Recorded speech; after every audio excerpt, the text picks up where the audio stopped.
Subscribe कीजिए बीना के अवधि गीत चैनल को और बेल आइकन को दबाइए हमारी वीडियो सबसे पहले देखने के लिए। कहवाई छठी माई के नैहर कहवाई सासुर कहवाई सासुर हो छठी कवने बिरिछ तर उपज सखिन सब पूज सखिन सब पूजई हो छठी कवने बिरिछ तर उपज सखिन सब पूज सखिन सब पूजई हो गोकुला में छठी माई के नैहर मथुरा में सासुर मथुरा में सासुर हो छठी महुआ बिरिछ तरे उपज सखिन सब पूज सखिन सब पूजई हो छठी महुआ बिरिछ तरे उपज सखिन सब पूज सखिन सब पूजई हो केहू के दीहू मैया दुई चार केहू के 10 5 केहू के 10 5 हो माई हमहू बझनिया रहे ठाढ़ हमाई नाही चितवई हमाई नाही चितवाई हो मैया हमहू बझनिया रहे ठाढ़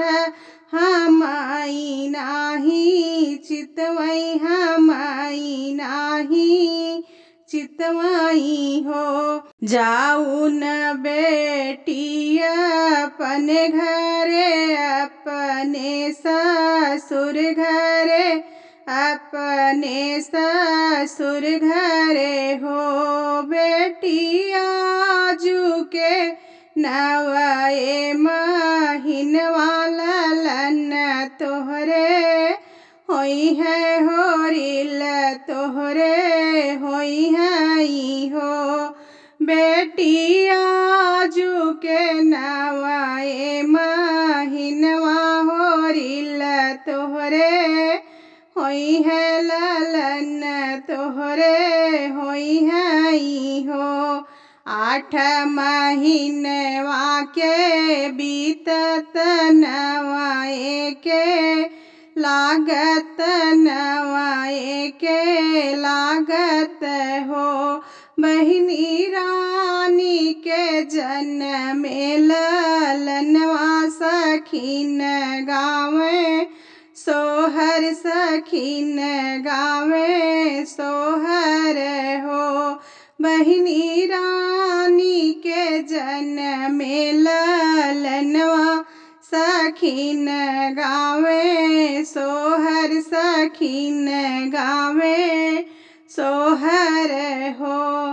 बीतत सावन महीनवा भादऊ आके लागत भादों के लागत हो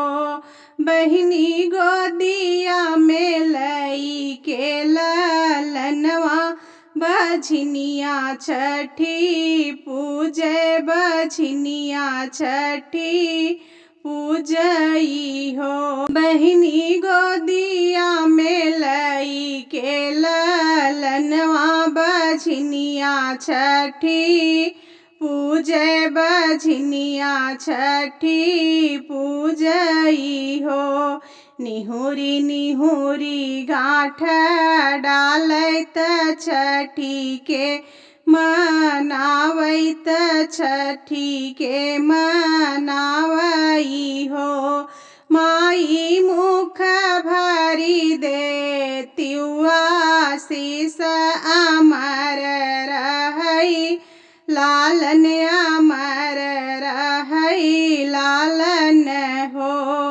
माई भरी मुख देतिवा शीस अमर रहै लालन, अमर रहै लालन हो।